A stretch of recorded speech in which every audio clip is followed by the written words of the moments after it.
Hi guys, today we talk about how can you enable this sign or know how you can do that on your WhatsApp. So you just follow these ways, then it's going to work with you. All you have to do in verse, you just go down, click here on manage down here, just click on it. So then it's going to take you to this list. It's going to show for you like this. Then you go down, just keep going down here, click here on marketing, just click on it. You come to next step here, then you go down, you just click here on mobile marketing tools, you just click on it. You come to next step here, it's going to show for you like this.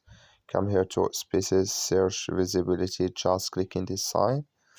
Like you see, this color show for us, that's mean it's enabled with us now. So that's all you have to do. I wish you I get it, that's all. Thank you for your watching. Don't forget to support us by liking, subscribe.